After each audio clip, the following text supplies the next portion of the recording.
Hablando de futuro, cada vez se ve como más incierto, ¿no? Hace años hice una lista de cosas y esta mañana me acordaba de ella, y aunque no tiene que ver estrictamente con el tema, sí quiero recordarla para que no caigamos en las mismas cosas, porque el Señor dice que no amemos al mundo ni las cosas que están en el mundo.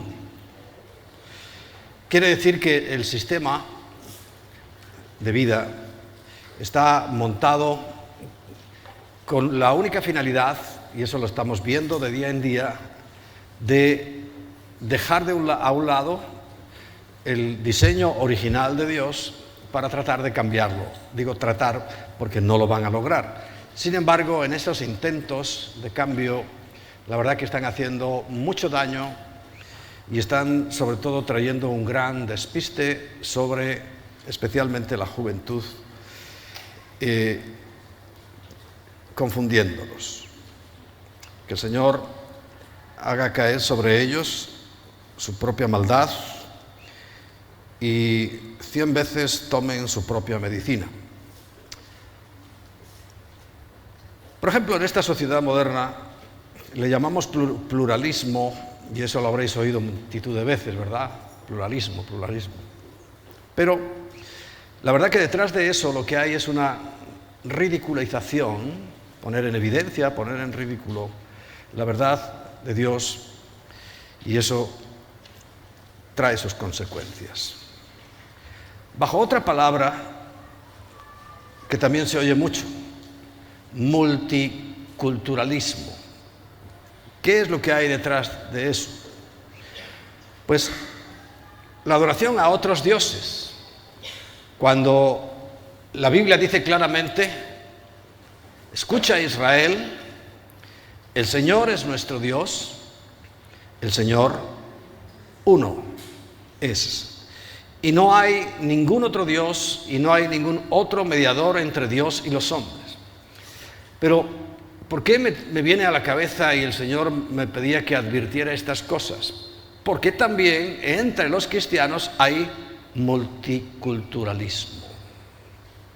Que lo haya en la gente que no ha entendido, no ha recibido al único Salvador en su corazón, es comprensible. Pero que personas que profesan, que se dicen a sí mismas que son creyentes en Cristo Jesús y que pretendan compartir su gloria y desviar la atención para otros dioses, no tiene razón de ser. Bajo un concepto de asistencia pública, ¿sabe lo que estamos generando? Y lo vemos. Una generación de vagos. La gente, ¿para qué va a trabajar? ¿Para qué toda esta invasión que estamos recibiendo de islamistas van a trabajar si los mantenemos nosotros? Tú los mantienes. Pero te quedas tan tranquilo. Y es más, a lo mejor estás contento de que les demos subvenciones. Tú no sabes lo que estás haciendo. No tienes ni idea de las dimensiones. Tal vez tú no, porque si eres creyente, ya ves que siempre pongo el sí condicional, si eres creyente en Cristo Jesús, tienes posibilidades de ser arrebatado y no ver el inmenso dolor en el cual va a caer este mundo. Pero ¿y tu familia? Le estamos alentando y trayendo a sus propios asesinos. Los van a matar. Es que está escrito en la Biblia. Y está escrito en su libro, y son sus intenciones, y además tienen una característica, no lo niegan. Es que lo dicen, os vamos a matar. Pero como el que oye llover. ¿Entiendes? Y es grave. Ahora ni se le ocurre a nadie disciplinar a sus hijos. Ni se le ocurre. ¿Y sabe lo que estamos logrando? Pues una generación totalmente extrañísima. Yo, ya salvando el tema de la generación, de los años, que ya tengo bastantes, ¿no? Pero no, es que hay algo muy extraño que está preocupando a la gente, ¿no? Cada vez oigo más en los medios de comunicación civiles la preocupación por el tema, el cariz que está tomando. Pues la última moda es las violaciones en grupo, parece ser, porque todo lo que sale en las noticias son violaciones en grupo, ¿no? Pero ¿quién ha educado y quién ha preparado a esta sociedad? Los mismos que ahora se quejan, los que han promovido todas estas cosas, ahora, claro, se les está yendo de las manos y se les está convirtiendo en algo muy peligroso. ¿Por qué? Porque bajo un concepto que se llama la formación de la autoestima, ya no se disciplina a los niños. Alguien pensó que los niños son como las plantas, que tú las siembras y si es un manzano va a salir un manzano y lo riegas y ya está. No, los seres humanos no somos plantas, somos criaturas que tenemos que ser formados, dirigidos, porque cuando no hay dirección, pues los resultados ahí están. Tenemos ahora mismo el problema bajo la libertad de expresión. Claro, no se dieron cuenta que se les metió todo el tema este de la pornografía y ya reconocen las propias autoridades que bajo ese concepto de libertad de expresión, al meterse la pornografía, la que educa a nuestros hijos, e incluso a los, digo nuestros, refiriéndome también a los vuestros, están siendo educados por la pornografía y la pornografía no trae más que lo que trae, libertad de expresión. No, la libertad, ¿sabes en qué consiste? La libertad consiste en saber cada uno hasta dónde puede llegar y no pasarse de ese límite. Eso es libertad. No es dejar que cada uno estime cuál es su límite, porque entonces, lo habrás visto, uno extiende demasiado su límite y se mete en el tuyo. Y encima no le puedes decir nada, porque vivimos en una sociedad totalmente equivocada. Y bajo otra frasecita que a mí la verdad me repugna, que es lo políticamente correcto, estamos metiendo todo perjurio, todo engaño y todas las mentiras habidas y por haber que están esclavizando a esta sociedad, a la cual creen que están haciendo libre, pero en realidad la están haciendo más esclava que nunca. Pero bueno, nuestro deber es precisamente corregir nuestro camino y prepararnos, porque todo esto sabemos que ya ha ocurrido, no es nuevo, no hay nada nuevo bajo el sol. Una vez me dijo un rabino una frase muy sabia, me dijo, pero por encima del sol sí. Y yo, claro, pero estamos hablando bajo el sol, no hay nada nuevo. Y tenemos que estar preparados. Recuerda que el tema que estamos hablando de la segunda venida, pero la segunda venida del Señor está siendo precedida por el arrebatamiento. Y hablamos la semana pasada, creo que bastante claro y bastante contundente, sobre ese acontecimiento que va a ocurrir. Y que además, visto lo visto, creo que va a ocurrir pronto. Para el Señor un día es como 1000 años y 1000 años es como un día, o sea que no tenemos que hacerlo bajo nuestras cuentas, sino bajo las cuentas del mismo Señor. Para ello, hace años el Señor me llevó por un camino distinto al clásico que siempre se ha usado cuando se estudia profecía bíblica, que es el estudio de los libros proféticos, evidentemente, y nos lleva a conclusiones totalmente ciertas. Es un poco complejo, ¿para qué nos vamos a engañar? Pero hace unos años, unos cuantos años, el Señor me metió en un camino que ya existía. Yo no soy el inventor de nada de esto. Pero hay algo que, claro, debido al permanente desprecio que se ha tenido hacia todo lo judío, no podemos negar que hace 500 años España cayó en la mayor desgracia de nuestra vida. por haber expulsado a los judíos, robado y masacrado de nuestras tierras, siendo, sin embargo, nuestra mayor fuente de bendición. ¿Sabes que cuando vamos a Israel vamos con una premisa? Que al cabo de los años hemos aprendido que es lo cierto. En Génesis capítulo 12 dice el versículo 3, al que te bendijere, yo bendeciré. Y siempre vamos con esa expectativa y vamos a bendecir, no solamente a decir bien de Israel, sino a aportar con nuestros recursos, que también los aportamos como iglesia, para una tarea, además creo que profética y bíblica inexcusable, que es ayudar al Aliyah. Aliyah se llama, cuando vuelven los judíos a su tierra, recuerda que es una de las profecías más importantes que se está cumpliendo hoy delante de nuestros ojos, y por tanto es una prueba evidente de que estamos en el final de los tiempos, porque el Señor dice que al final de los tiempos iba otra vez a reunir de todas las partes del mundo a sus hijos, y eso ya ha ocurrido. Es más, ya llevamos 71 años con esa realidad desde que se formó el Estado de Israel, y van llegando, y van llegando, y van llegando. Quiero que sepáis que como iglesia contribuimos a eso, que también se hace con dinero. Hay que orar, sí, pero tenemos que aplicar aquella máxima que usaban los frailes, que a Dios rogando y con el mazo dando. O sea, sí, oremos todo lo que puedas, pero también hay que contribuir, y contribuimos, y eso forma parte indudable de nuestra bendición, porque al que te bendijere, yo bendeciré.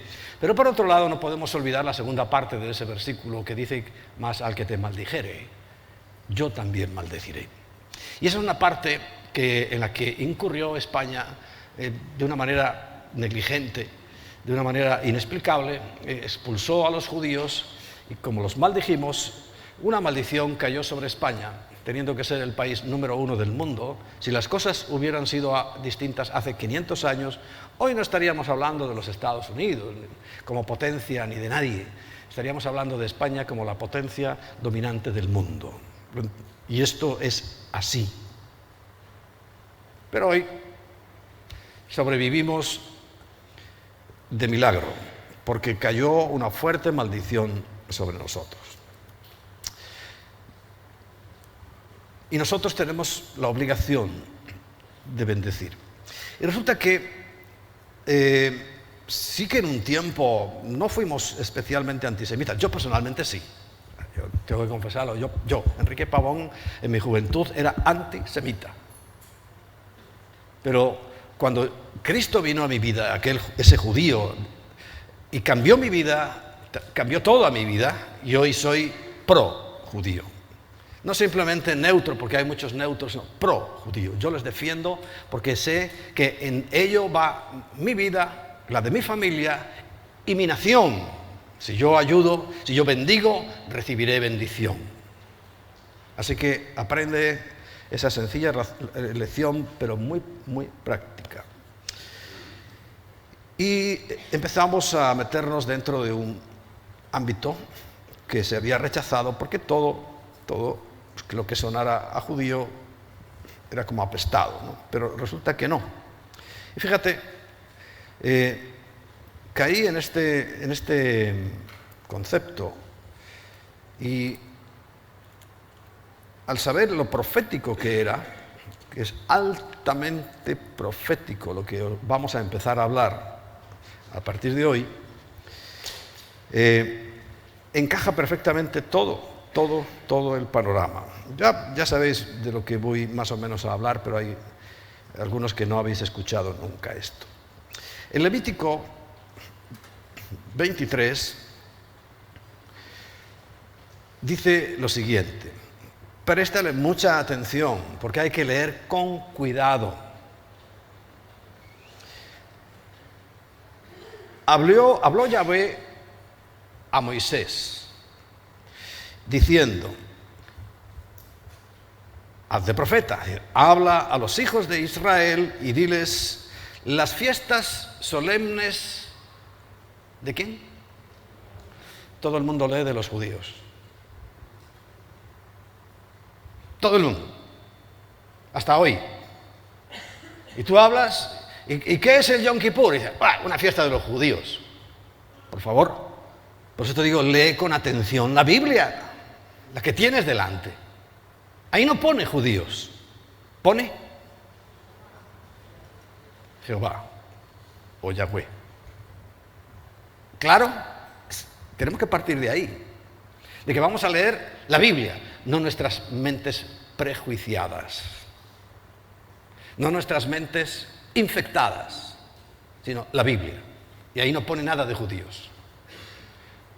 Habla de Israel, pero recuerda que Pablo dice que somos el verdadero Israel, o sea que también habla para nosotros.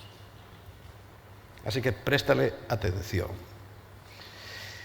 Y estas son las fiestas solemnes de Yahweh, las cuales proclamaréis como santa convocación. ¿Recordáis la semana pasada hablamos de la palabra cronos y de la palabra kairos? El kairos se refiere a esto. Las santas convocaciones que nuestro Padre nos hace a nosotros, que somos sus hijos. Y dice, serán estas. La primera es de semana en semana. 6 días trabajarás y el 7º día será de reposo. Santa convocación.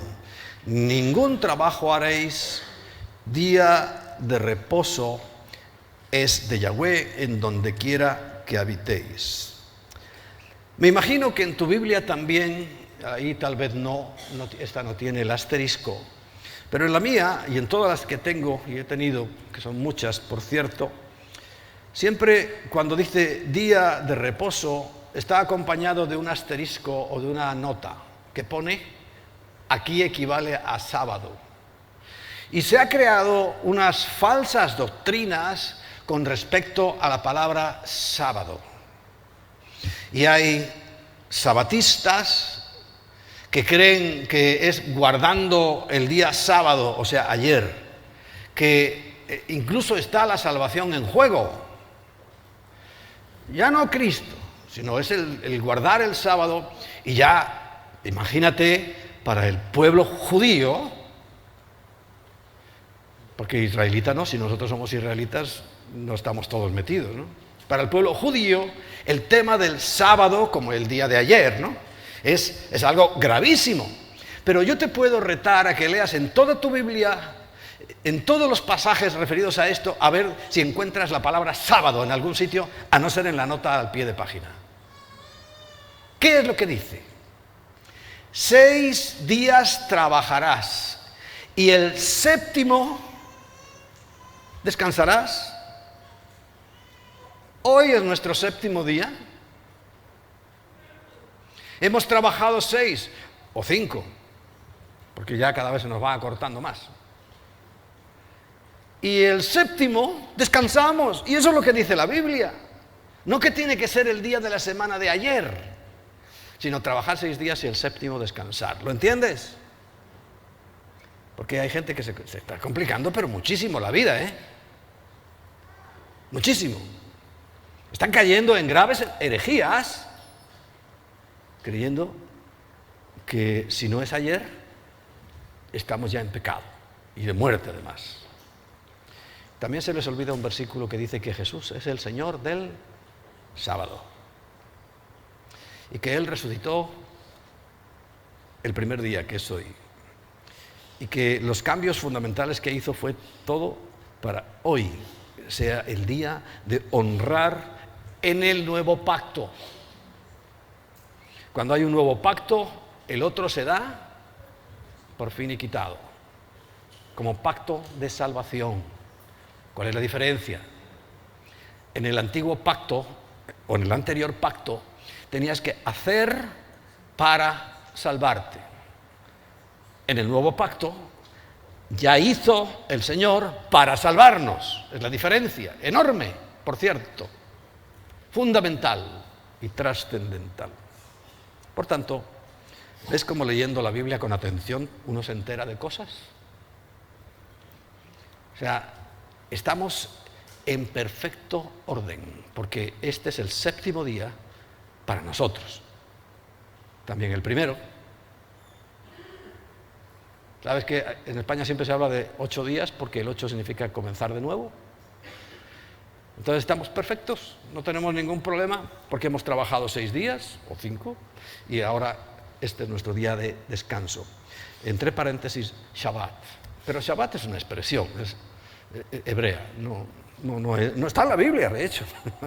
Siempre habla de este término. Bien, pero no era ahí donde me quería detener, sino simplemente aprovechar para quitar un error más de los que cuando leemos, igual que leemos fiestas de los judíos, también leemos sábado como si fuera sábado de ayer, no el concepto de que son 6 días trabajados y uno descansado.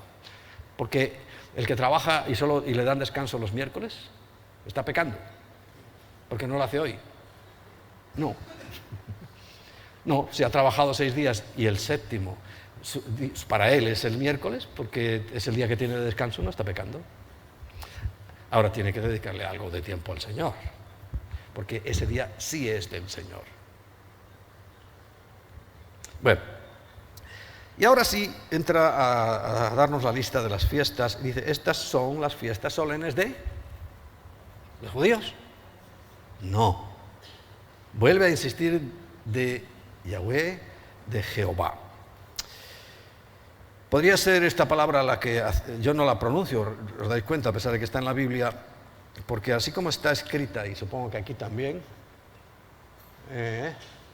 sí, le falta una H, porque el tetragramatón son 4 consonantes, la Yod, que no es una J, la Hei, que es una H, la Vav, que es una V, y otra Hei, otra H, ahí falta una H. Si estuviera escrito Jehová, porque hay quien piensa que... Porque es una cuestión de las vocales. Y las vocales no están escritas en hebreo, no se escribe con vocales. Por tanto, las que intercalemos entre medias puede decir lo mismo Jehová, pero con H, o Yahvé, son vocales. No importa. Yo creo que es Yahweh y otros creen que es Jehová, pero con la H. Aquí falta. Bien. Se lo reclamaremos a los autores cuando lo veamos.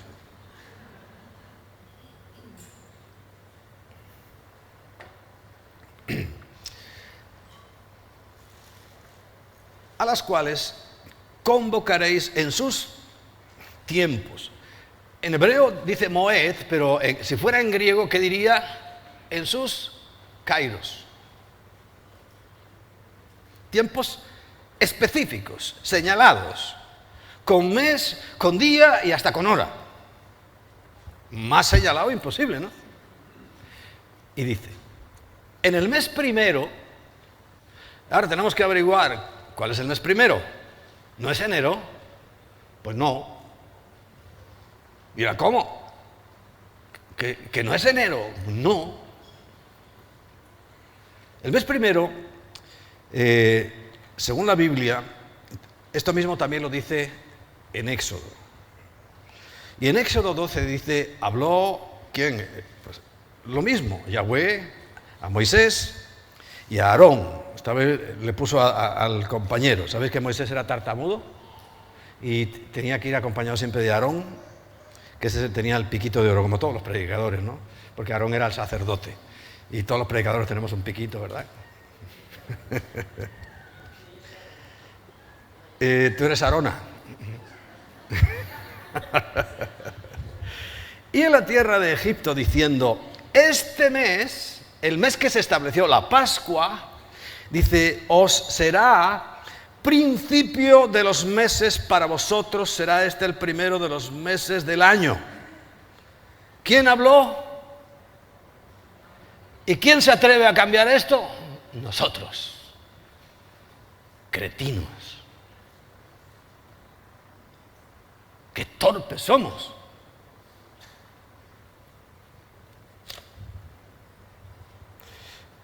Por tanto, el año comienza cuando comienza la Pascua, que es el mes de Abib, que fue hace 7 meses. No, ¿cuánto llevamos? Abril, mayo, junio, julio, agosto. Llevamos 3 meses. 3 meses y pico de año.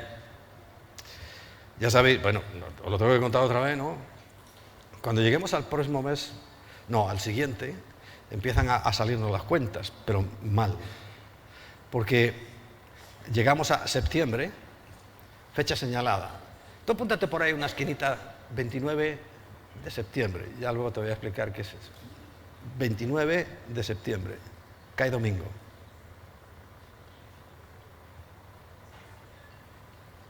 Pero septiembre es el séptimo mes.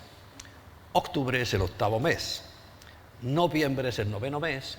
Y diciembre es el 10º mes. Por tanto, enero es el 11º y febrero el 12º. ¿Quién cambió eso? Nosotros, que somos muy cretinos. Y todo el mundo contento con la situación. Bueno, vaya ellos. Yo, sinceramente, y creo que os instruyo para que todos nosotros nos atengamos a la Biblia. Porque ¿sabes cuando nos juzgue el Señor, en base a qué nos va a juzgar? A la Biblia. ¿Y este es un detalle que me va a salvar? No. ¿Y me va a condenar? Tampoco. Pero ¿por qué no le voy a hacer caso a la palabra de Dios? ¿Qué me impide hacerle caso a Dios? A ver, que las costumbres, las tradiciones, ¿sabéis? Yo siempre que hablo esa palabrita me viene lo mismo. Le quitamos la de que está en medio y que se queda. Traiciones. Esa es escatología mía, ¿eh? No, eso no está. Pero creo que tiene razón. Bueno, entonces resulta que llegamos a este punto donde esos kairos, esas santas convocaciones, fechas señaladas, dice el mes primero a los 14 del mes, o sea, ya tenemos una fecha muy concreta, ¿no? Y dice entre las 2 tardes, más concreto todavía.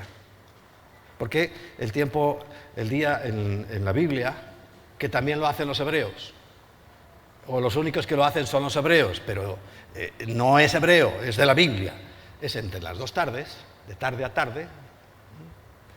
¿Por qué no lo hacemos nosotros? Porque somos cretinos, atrevidos, contumaces. Y como no nos manda al infierno, no le hacemos mucho caso. Pero yo prefiero hacerle caso a la palabra de Dios. Entonces, ahí lo va haciendo, que quiere decir que es el día 14 cuando termina. Entre las 2 tardes, cuando se termina el día, hasta la tarde siguiente, que termina el otro día. Tiene todo el sentido. Entonces, ¿no son las 12 de la noche? No. El día termina en la tarde. Y comienza el siguiente. No empieza a las 12:01, sino cuando se va el sol. Va cambiando porque el sol se va moviendo en diferentes... ¿Sabes que según Enoc, hay uno de los pasajes, yo me he leído el libro de Enoc, que él lo ve, y yo lo veo desde mi casa, porque yo como me gusta salir a una terracita que tenemos arriba para orar y para ver, y casi siempre veo el amanecer, y yo lo observo perfectamente. En invierno lo tengo de frente, el sol, y ahora está un poco más a la derecha, mirando desde mi casa, porque Job lo dice, que son como portales, y sale, y ahora sale por aquí, y un poquito más por aquí, y se va moviendo en una escala, y yo no veo siempre salir el sol por el mismo punto en el que yo me pongo. Fíjate, para la próxima vez, y verás cómo va a cambiar. Y lo dice el libro de Enoc. Bien. Entonces, tenemos estas fiestas muy concretas. La primera a la que se está refiriendo es la Pascua de Yahweh. En Éxodo 12 te explica todo lo que es la Pascua, y yo lo que quiero decirte es que el día 14 del mes primero es el día en el que Jesucristo murió. Porque la esencia de la Pascua, ¿cuál era? Sacrificar un cordero, no cenarlo por la noche. También se hacía, porque se sacrificaba el cordero. Pero, digo porque al que le gusta estudiar, si lo pones en ese punto de la cena, no te salen las cuentas. Pero tienes que saber que lo importante en la Pascua es cuando muere el cordero y tiene que morir antes de que termine el día. ¿Por qué? Porque ese mismo día 14 terminaba y comenzaba ya el 15. Pero antes de ese punto en el que el sol ya se consideraba que moría, el día, antes de eso tenía que haber muerto el cordero. Y como el Cordero de Dios era Jesucristo, el día 14, entre las 2 tardes, fue sacrificado y enterrado. Tenía que ser todo rápido porque no podían hacerlo ese mismo día que ya era 15. ¿Me explico? Algunos se dirán, bueno, a base de oírlo te lo vas a aprender, ya verás. Porque tenían que irse a su casa a comerse su corderito y todas esas cosas. Pero con precisión y exactitud de hora, día, mes, y lo único que no sabemos es el año. ¿Tocaba ese año? Es evidente. Pero nunca se hizo referencia a que tenía que ser en ese año. Porque la clave de estos misterios que estamos hablando es el año en que va a ser. Toma nota. No es el día, ni la hora, ni el mes. Es el año en que va a ser. Ahí está la clave. ¿Recuerdas 1 de Tesalonicenses capítulo 5? Porque vosotros sabéis perfectamente. Y es que sabemos perfectamente qué día, qué mes y qué hora va a ser el rapto. No de qué año. Eso siempre va a ser la parte que Dios, cuando dice que nadie sabe el tiempo, si tú miras en Daniel, por ejemplo, por la otra vía de la profecía, que iba a ser el fin del mundo, que iba a ser un tiempo, 2 tiempos y medio tiempo. Y todos los escatólogos estarán de acuerdo que eso suma 3 años y medio. O sea que la palabra tiempo se está refiriendo al año en que va a ser. ¿Que puede ser este? Evidentemente. ¿Que va a ser este? No lo sé. Nadie puede decir eso. ¿Que por todo lo que estamos viendo y características puede ser este? Seguro. Pero seguro. Es que el año pasado también lo dijiste. Claro. Y el anterior, y el otro. Y si estamos aquí el próximo lo tengo que decir. Porque yo lo que estoy determinando es la conexión directa que hay entre la vida de Cristo y estas santas convocaciones. Ya tenemos la primera acertada, ¿verdad que sí? Ya ganamos 1-0. Resulta que el mismo Señor dice, yo soy el pan de vida. El pan sin levadura. Lo dice varias veces. Y Pablo lo afirma y todos lo reafirmamos, que Jesús fue el único que no cometió ningún pecado nunca. Nunca. Por tanto, estaba exento de levadura, porque justamente en ese mes primero, a los 15 días, versículo 6, dice, es la fiesta solemne de los panes sin levadura, que se celebrará por 7 días. Y 7 sabéis que es el número de la perfección, de lo completo. Por tanto, coincide que la fiesta de una semana, que comienza justamente, termina esa noche, en cuanto el rabino determina, y además tiene que ver con las trompetas, y se iban dando de monte en monte el aviso de que el primero que veía, cuando aparecía la primera estrella, se veía la primera estrella, tenía que tocar la trompeta y en otro monte tocaba la trompeta hasta que llegaba a un esquinazo de donde estaba el templo y allí ya se sabía y tenían que ir 2 testigos a decir, ya hemos oído la trompeta y ha salido la primera estrella. y por tanto se determinaba que ese momento comenzaba el nuevo día. Pero en nuestro caso va a ser el nuevo año. El nuevo año, que también coincide con ese día, el día que vamos a hablar. Bien, segunda fiesta, que la principal es esa, ¿no? Es los 7 días que todo varón tenía que ir allá. Coincide. ¿Ya llevamos? 2-0. Pero es cierto que estaba proféticamente dicho, y así se cumplió, que al tercer día resucitó, ¿verdad? ¿Qué tiene que ver eso? Pues si seguimos leyendo, nos encontraremos en el versículo 10, habla a los hijos de Israel y diles: cuando hayáis entrado en la tierra que yo os doy, y seguéis su mies, traeréis al sacerdote una gavilla, un manojo, por primicia de los primeros frutos de vuestra siega. ¿Y cuándo era eso? En el primer mes.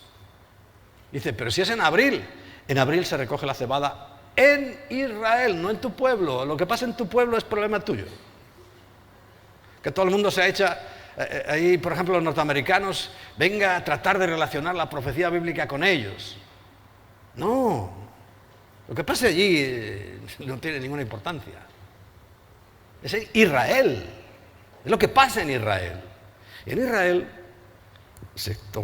la primera cosecha de la cebada, no del trigo, de la cebada, se recogía en el primer mes y sobre esos días.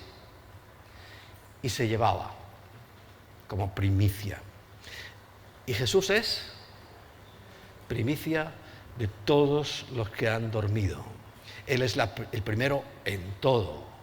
Por eso nosotros también celebramos el primer día de la semana y el séptimo, porque descansamos, y el primero, porque Jesús es el primero en todo. Y ojo que no lo sea en nuestras vidas. Yo creo que esta mañana el Espíritu Santo estaba acordando, porque nosotros no hemos hablado, pero Emma estaba hablando de eso primero, y algunos lo dicen como frase hecha, primero Dios.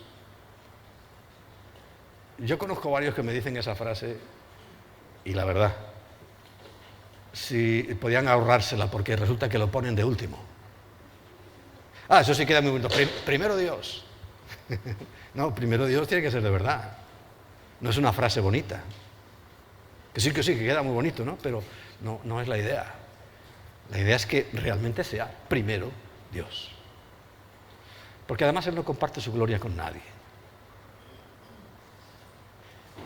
Por tanto, si no es el primero, ¿qué va a pasar? Más bien te diría, ¿qué es lo que no va a pasar? Creo que las bendiciones no son para el que no lo toma en primer lugar. Las bendiciones son para el que realmente Dios es el primero, siempre, incluidos los fines de semana, incluido el verano. Porque ahora en esta época, la disolución es impresionante. Ahí se aparecen los primero Dios, pero no voy, no hago nada, ni leo la Biblia, ni oro, ni congregarme. Ya, cuando llegue ya el frío, que no tengo otra cosa que hacer, entonces ya voy a congregarme. Y venir a congregarse, aparte que es un gozo, es que venimos a alabar al Señor, a darle gloria. Esto no es un ritual que hacemos, venga, primero cantamos, luego predicamos y recogemos la ofrenda. No, es una cosa que se hace, pero se podía hacer al revés, se podía hacer hasta otro día, y no pasa, no es eso la esencia. La esencia es que tú tienes que venir a entregar tu corazón. Si no vienes así, estás cumpliendo simplemente un rito. Un rito. Valorable igual que cualquier otro rito. Para Dios, nada. Porque Él dice, hijo mío, dame tu corazón. Es lo que quiere el corazón. Y Él busca verdaderos adoradores, que en espíritu y en verdad le adoren. Porque se puede adorar en la carne y puede ser una adoración falsa. porque si no, no diría verdad. Siempre hay que contraponerlo en espíritu, porque se puede hacer en la carne, y cuando es en verdad, porque también podemos poner un cassette. Bueno, ya no hay cassette. Ahora un MP4. ¿Ya va por el 4?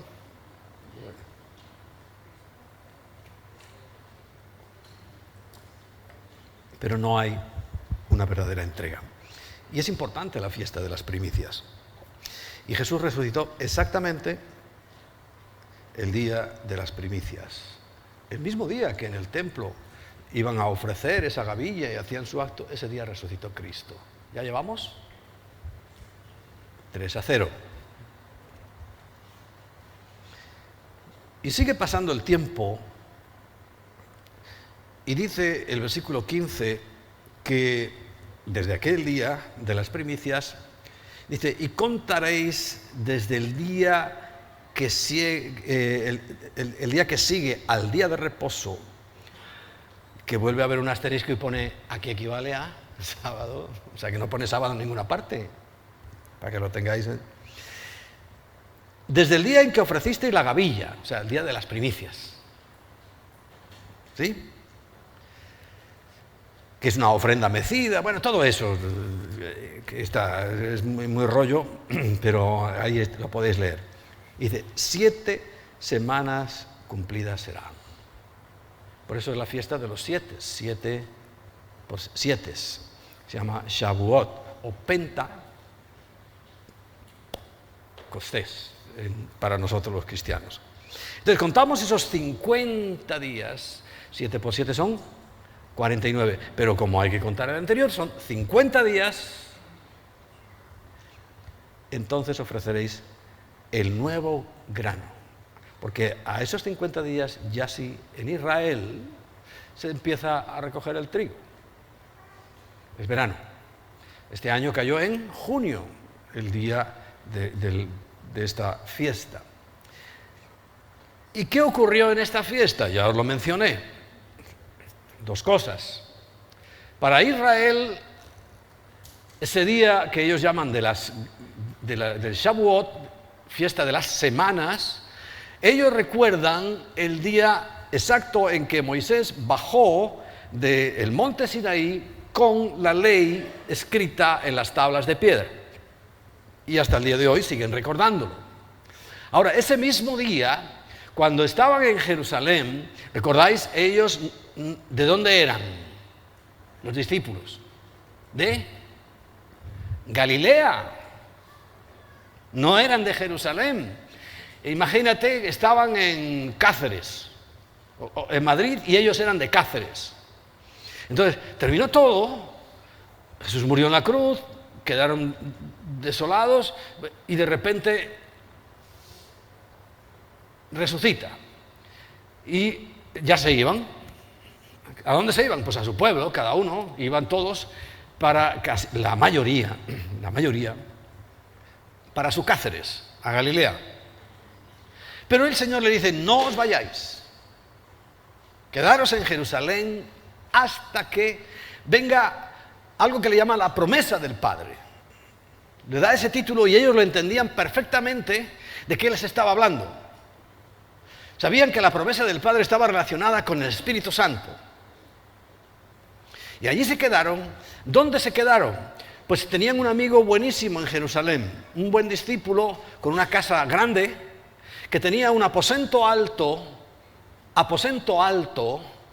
que es la habitación de invitados, no es un hostal, no es un hotel, no es un mesón, es un aposento alto, una habitación de arriba.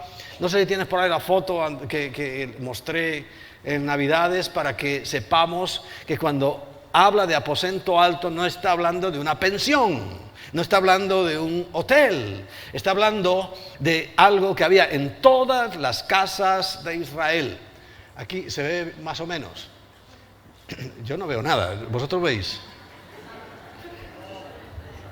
A ver, apaga las luces un momento.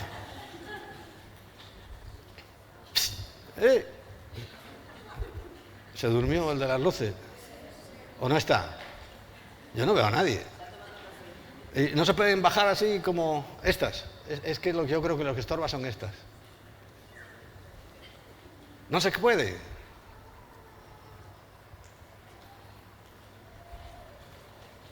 Y esas, o sea, que apuntan ahí, no se puede. O sea, quedó fijo. Bueno, imaginemos, porque hay que imaginárselo más que nada. Esto es una casa típica de Israel. En la parte de abajo, ahí en esa puerta de la izquierda, está la habitación de la familia y también los animales. Vete a Galicia y verás la misma distribución. En Galicia está así de judíos. Estaba así. Y es la misma distribución. ¿Recordáis esa casa que hablamos de que le regalamos a la iglesia de Orense, que nos la había dado a nosotros como heredad, y que sembramos eso para la iglesia de Orense, y ahora el Señor nos ha devuelto el redil y otra finca y tal, como iglesia, ¿no? Bueno, esa casa estaba así distribuida en principio. Entraban y los animales y la familia, los habitantes permanentes de la casa también estaban ahí al lado. Por eso, cuando nació Jesús, estaba allí al ladito. Y allí tenían ¿qué tendrían en aquel tiempo? Pues a lo mejor una cabrita, porque yo no sé de dónde sacan una vaca. En Israel, para tener una vaca y un burro, bueno, pues que hubiera de todo allí, habría gallinas, eso seguro, y todo eso, porque estaban en la misma planta. Dormían en un lado y en el otro los animales. Pero en la planta de arriba estaba la catáluma. ¿Ves? Por esa escalerita. Eso es donde nació, donde no había sitio para que naciera Jesús, entonces tuvo que nacer abajo, en la casa de familia, de su familia, de los padres de José. José tendría unos 30 años. ¿Cuántos sabía que se había casado? 2. Se habían olvidado de él ya en 2 años. Ya cuando volvió José y María no sabían quién, ¿y estos quién son? En 2 años. No. Él volvió a su casa, un pueblo muy pequeño. ¿Recuerdas Belén, llamado Efrata, la casa del pan? La más pequeña. O sea, que eran 4 casas. Y llega José y llega a su casa.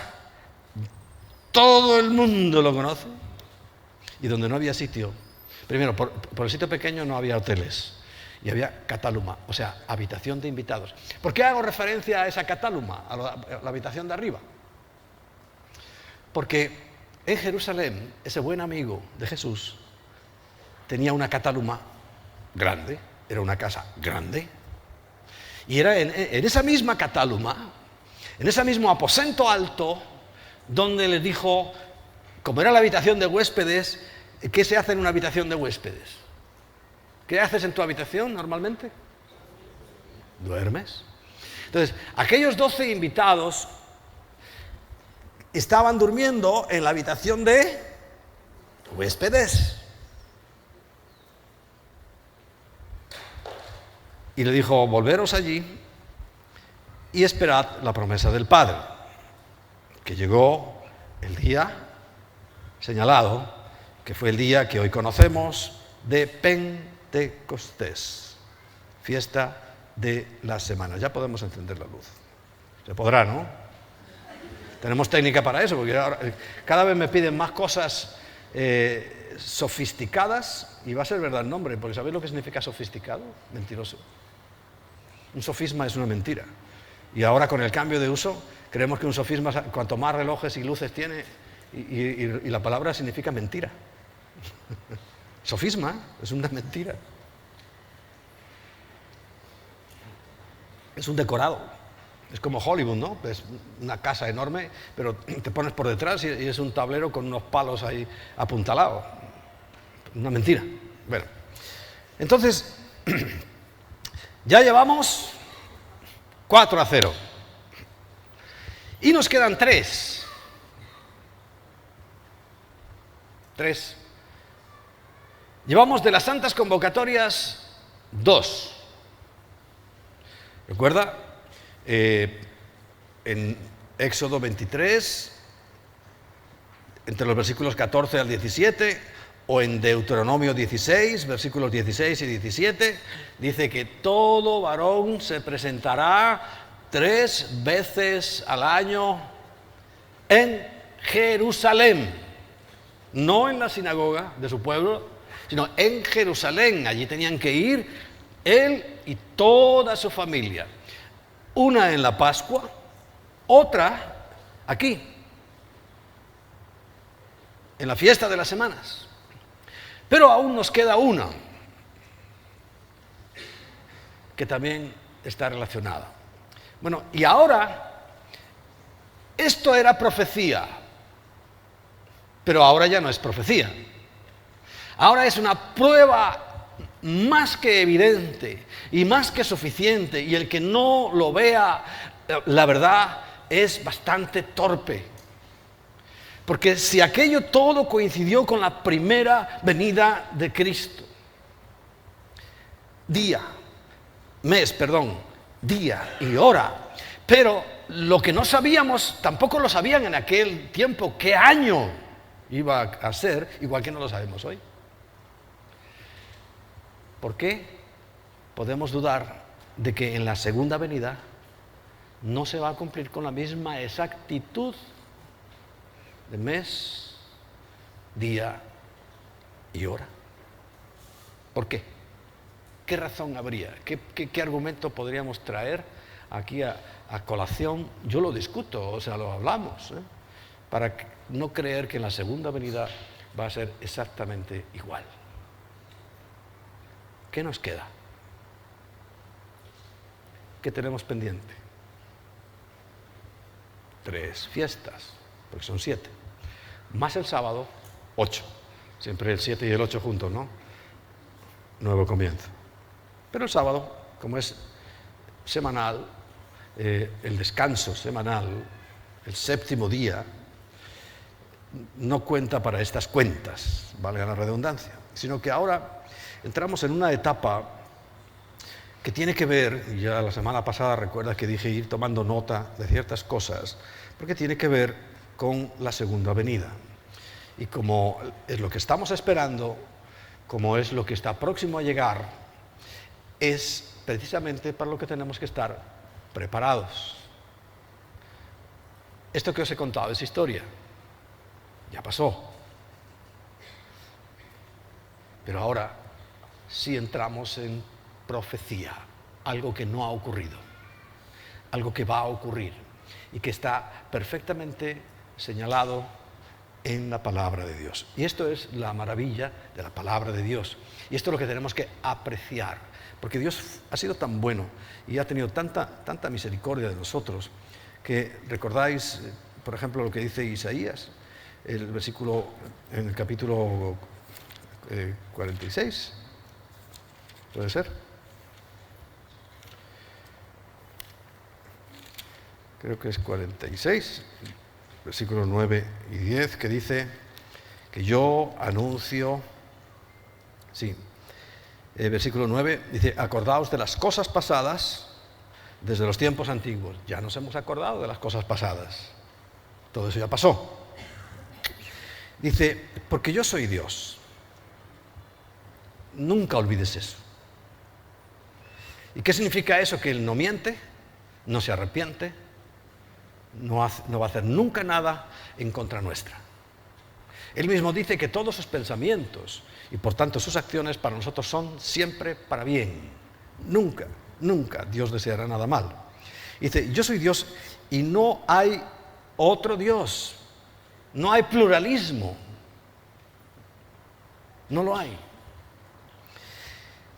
Y nada hay semejante a mí.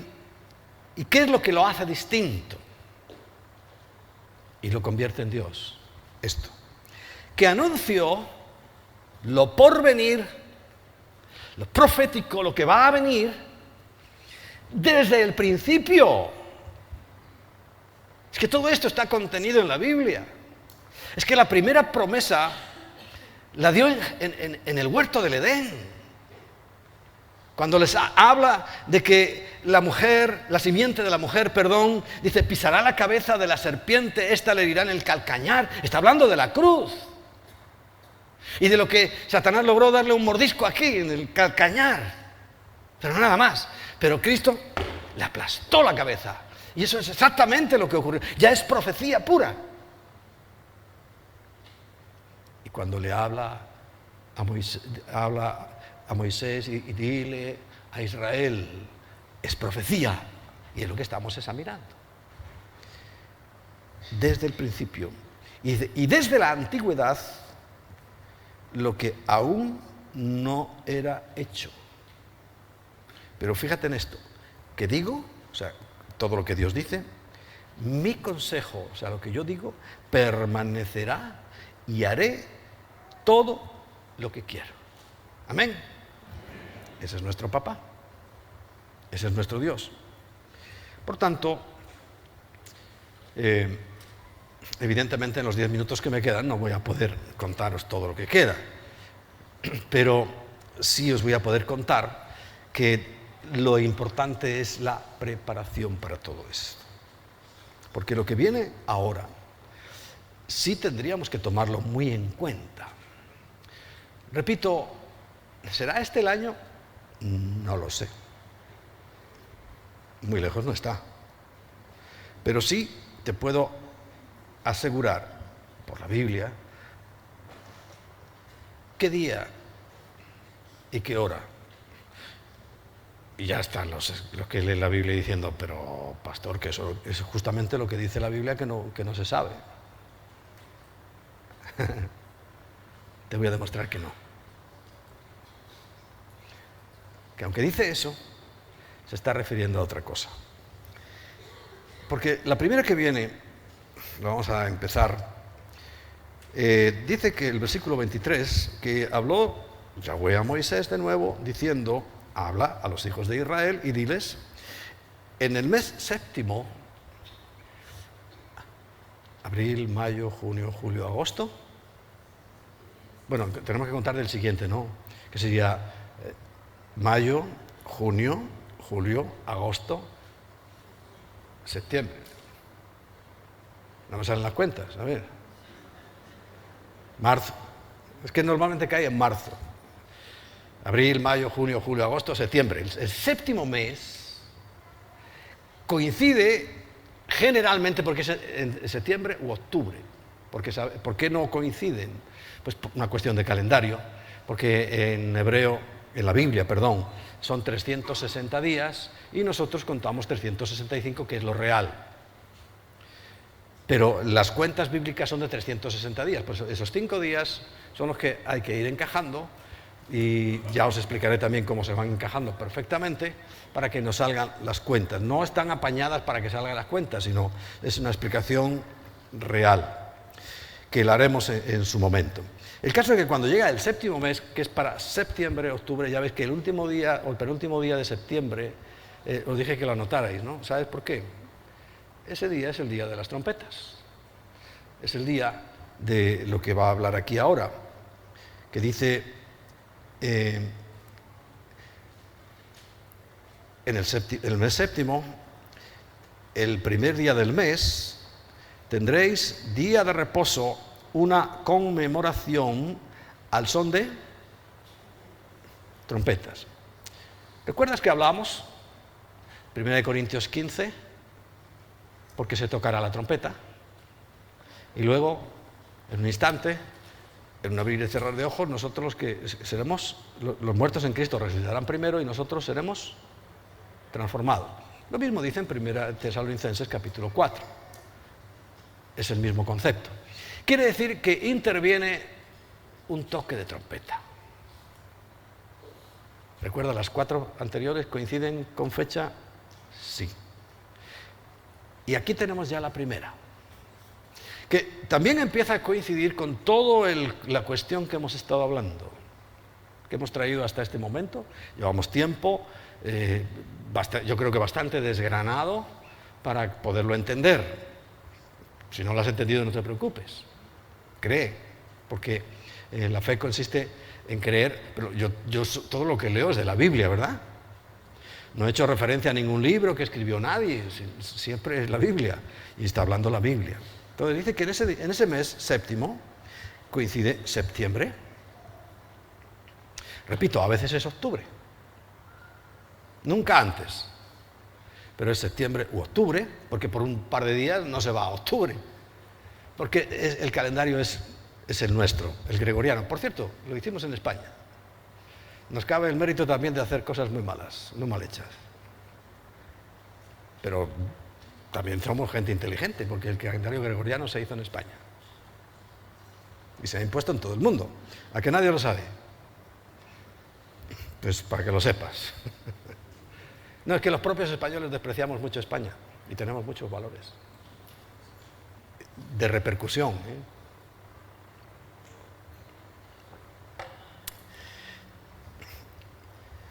Entonces, una conmemoración al son de trompetas y una santa convocación. ¿Un qué?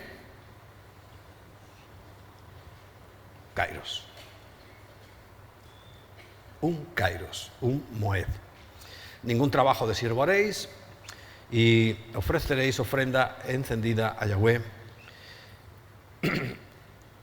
Y ahí nos vamos a quedar. Hay otras dos. Sigue que a los 10 días de ese séptimo mes que va a ocurrir, será un día de expiación. Lo conocemos bajo el nombre judío de Yom Kippur. Es el día de la expiación, sabemos, ¿no? Ayunan todo el día. Es el día que se presentaba el sumo sacerdote para ofrecer el pecado por todo el pueblo, etcétera, etcétera. Y todos, aún los más carnales de los judíos, ese día ayunan. Y no se afeitan, no se lavan los dientes, no comen, etcétera, etcétera, porque es el día de ayuno más sagrado que ellos tienen, porque está mandado en la Biblia. Y sigue y dice que el versículo 34 otra vez habla a los hijos de Israel y dile: a los 15 días de este mes séptimo será la fiesta solemne de los tabernáculos, que es el objetivo por el cual van todas las familias, porque son también de 7 días. O sea, por 7 días es el tabernáculo.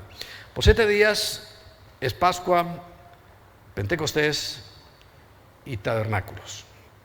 Quiere decir que ese desplazamiento de toda la gente con sus familias a Jerusalén era justificado porque allí estaban, se veían y sobre todo iban con la intención de adorar a Dios. Eso era lo principal.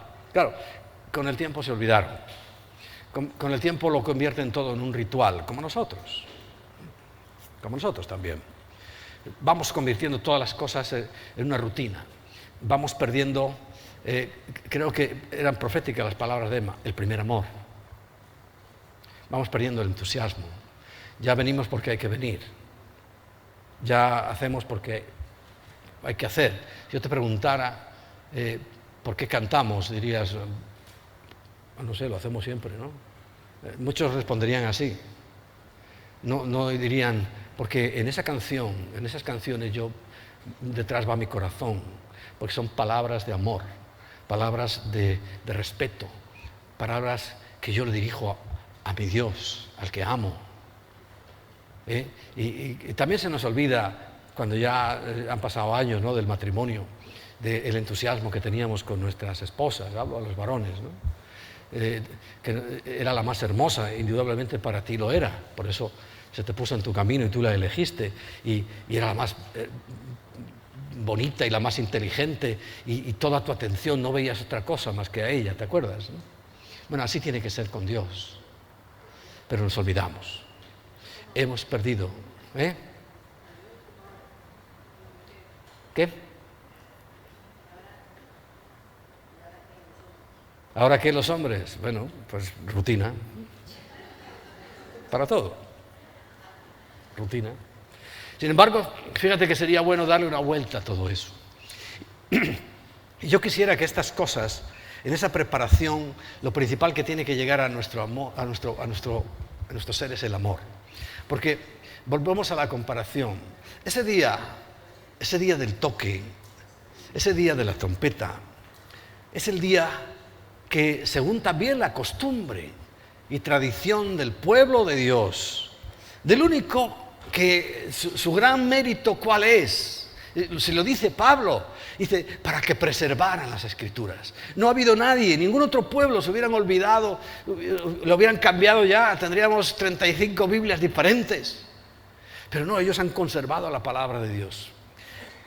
Y en esa realidad, ¿qué es? Que cuando un matrimonio en la Biblia o en Israel se celebraba, primero, quiero que sepas que duraba 7 días. 7 días. Segundo, que tal y como dice, por favor ponga ahí en la pantalla Juan capítulo 14. Cuando el Señor se está despidiendo de sus discípulos, los que luego iban a conformar, porque ellos fueron los que lanzaron la iglesia. La iglesia no la empezó Cristo. La iglesia empezó el día de Pentecostés. El día en que se derramó el Espíritu sobre toda carne. Y todos fueron llenos del Espíritu. Y todos hablaban nuevas lenguas, según el Espíritu les daba. Y todos se llenaron de entusiasmo, de poder, de amor. Ya ese mismo Pedro, que unos días antes le preguntó una empleada de Caifás, simplemente le dijo: oye, tú me parece que eres de ellos. Y atemorizado ante aquella mujer, dijo: no. Y casi maldijo, diciendo: a mí que me tienes que decir de ese tipo. Ese mismo, después de que vino aquel, ¿sabes qué era? Matrimonio.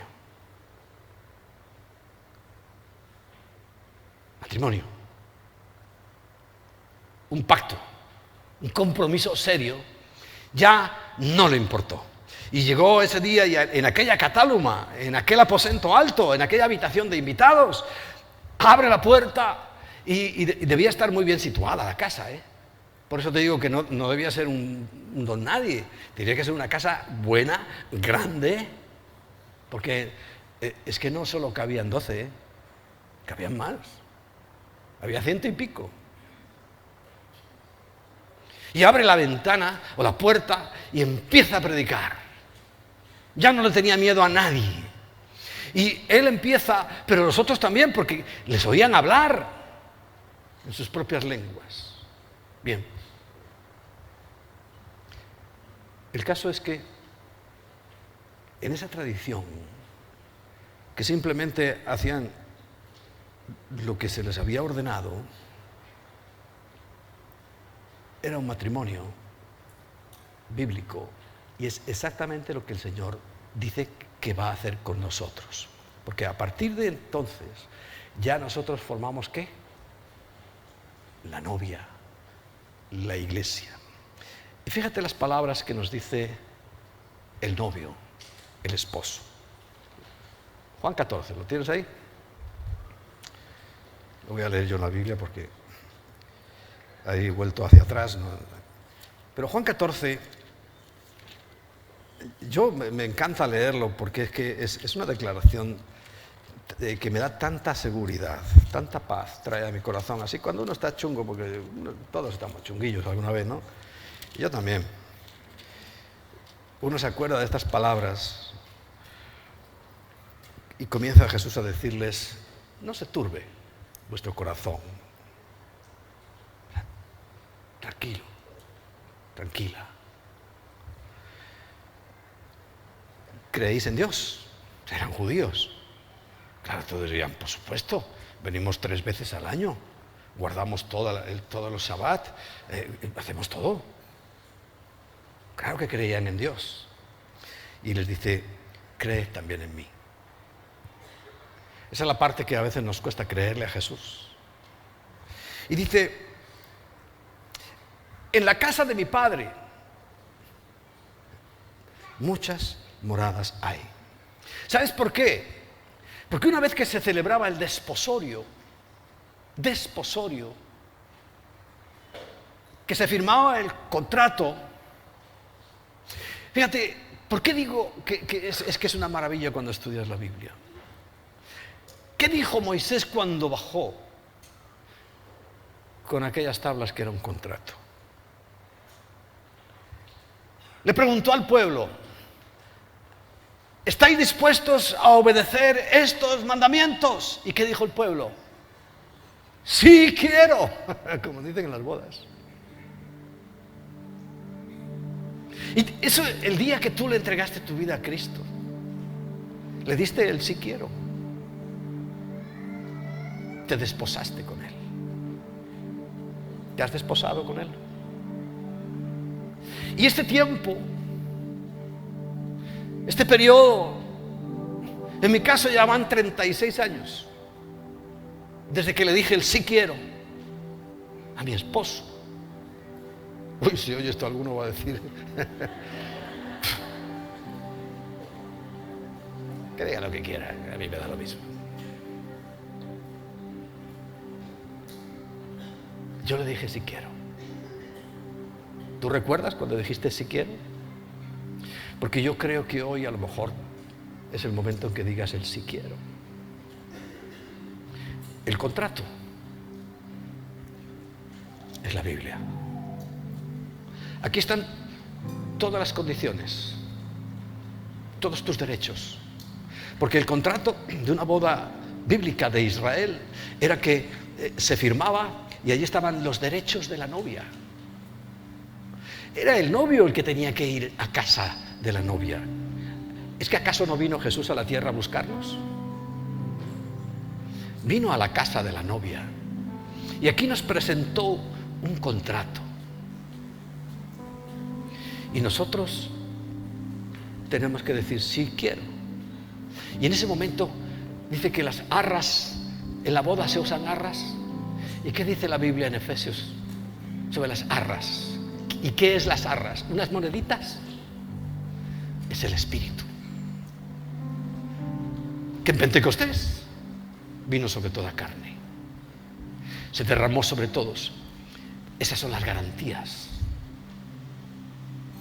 de la posesión adquirida. Todavía no somos totalmente de Él porque estamos aquí y aquí estamos a veces sufriendo y a veces mal, pero cuando tú recibes a Cristo estás desposado con Él.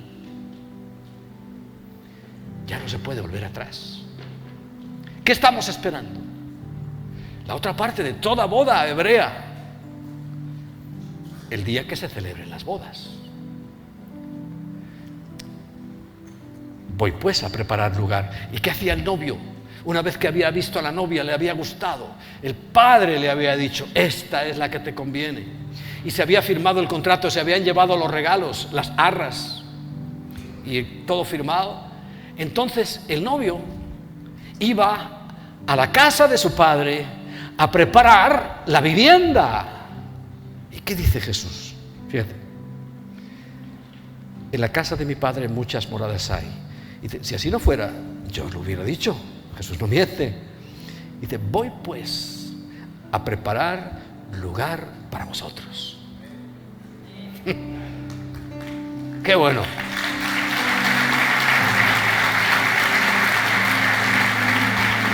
Y ahí está. No te olvides que los materiales de construcción los envías tú. ¿Qué dice Primera de Corintios? Madera, heno y hojarasca,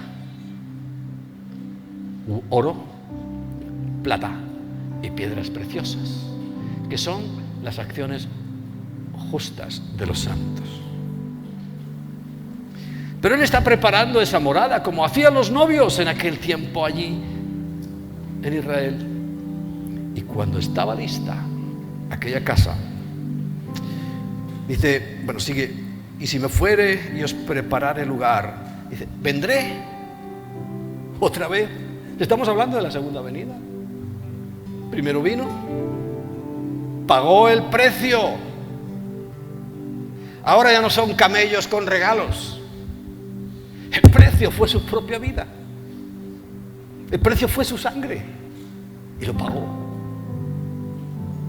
Por eso somos posesión adquirida, suyos. Y nadie nos puede arrebatar de su mano, porque Él pagó. ¿Entiendes?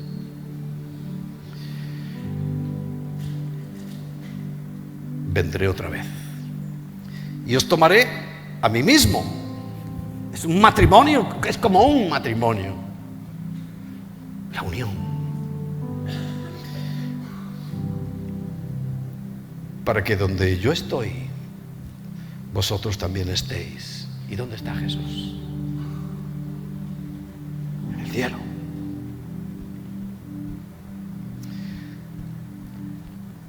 esa promesa.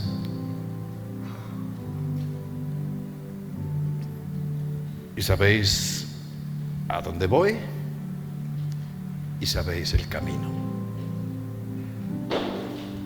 Tomás le dice: Señor, no sabemos a dónde vas. ¿Cómo podremos saber el camino? Y entonces Jesús pronuncia una de las frases más demoledoras, ¿sabes?, para la humanidad. Porque tristemente hay mucha gente que no lo cree. Y entonces Jesús le dice a él y a todos: yo soy el camino. El camino no son tus buenas obras, que hay que hacerlas. El camino no lo tienes fácil porque hayas nacido en la Europa, que tiene muchas catedrales, o que tengas un tío obispo, como una vez me dijo uno. El camino, dice: yo soy el camino. Y la verdad. ¿Te acuerdas por qué te dije que lo del pluralismo religioso? Porque es que hay cristianos que creen: no, si tiene fe en lo suyo, se salvará. ¿Y Cristo? ¿No nos lo podía haber dicho antes? Si tú, cuando que tengas fe en lo tuyo, ya Él se hubiera ahorrado bastante dolor, porque el precio que pagó fue muy alto. Ya os conté que en nuestro primer curso de adiestramiento, al menos el mío, porque Maya tenía muchos, porque ella era cristiana antigua, me sorprendió que nos dieran, junto con el material, un clavo. ¿Y sabéis para qué era el clavo? Para pinchar. No era un sacrificio expiatorio, sino, dice: pínchate. Y después de que lo tienes ahí bien, y dice: aprieta, aprieta. Y duele. Y apenas era un pinchacito, ni siquiera nos hacíamos sangre. Pero tú pínchate en la mano, ya verás cómo duele. Era para que recordáramos ese amor tan grande que Cristo tuvo.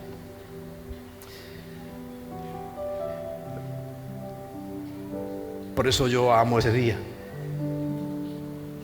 Y lo he estudiado una y otra vez. Y amo ese día. Porque es el día que, como se hace en Israel, o se hacía, cuando ya estaba lista la casa para la novia, el padre, ¿recuerdas? Es el padre el que tiene la autoridad y le dice: ahora.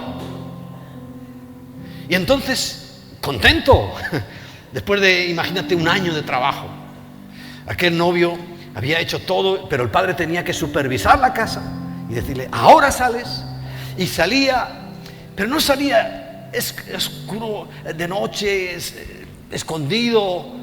No, lo decía todo el pueblo. Y los amigos, ¿sabe el primer aviso que daban en aquella época? Hoy mandaría un WhatsApp. Pero entonces tocaba la trompeta, el shofar, y un toque especial. Y ese toque, si estaba cerca el pueblo de la novia, lo iba oyendo. Claro, ya era, cuando ya estaba ahí a punto, era el último toque. ¿Y qué gritaban los amigos? ¿Recuerdas cuando hemos hecho la boda aquí vuestra, los jóvenes? Hay un amigo que tiene que gritar: ¡ahí viene el esposo! El novio. Es el esposo, porque ya están desposados. María y José estaban desposados, pero no vivían juntos. Tú vete hilando, ¿no? Y grita y toca el shofar, pero la novia ya sabía, estaba preparada. ¿Y sabes cómo se llama eso en hebreo?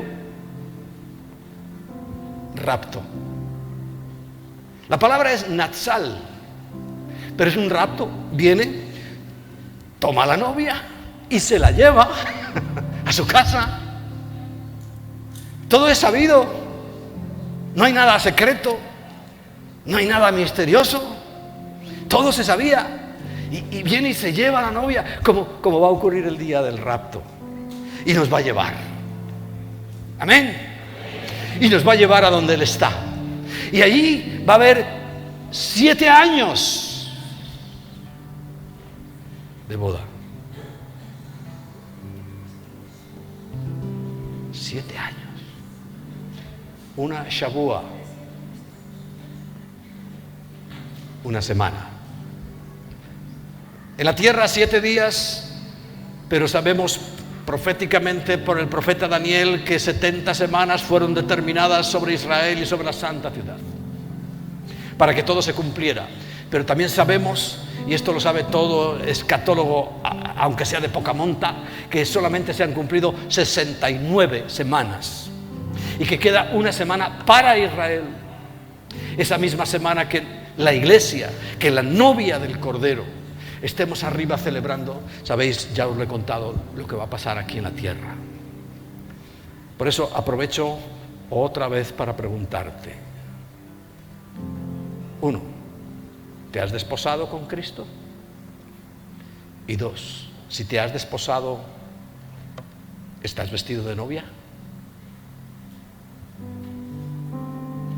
Recuerda que el lino fino son las acciones justas de los santos. Por eso es necesario que nos estemos renovando y estar preparados. Por eso yo cada año tengo que hablar a la novia, de la cual formo parte yo, para que, mira, estamos en verano, nos queda 2 meses, 3 meses. Imagínate que este año sea el del rapto y que cuando suene esa trompeta 29 de septiembre, este año, estemos listos o no estemos listos. Las 5 que estaban listas entraron, las 5 que no estaban preparadas no entraron. Así que aprovechemos este tiempo no como oportunidad para la carne, sino para preparar nuestras vidas, para que cuando llegue esa segunda lluvia, cuando llegue esa segunda visita de Cristo sobre la tierra a buscar a su amada, solo va a venir a eso, porque luego volverá y nosotros con Él, para juzgar la tierra que nunca quiso creer en Él ni el inmenso amor que Él derramó con su sangre. Por eso rechazar eso es lo peor que uno puede hacer. No lo hagas, por favor. Es por pura gracia. Te invito a que en silencio nos pongamos en pie, por favor.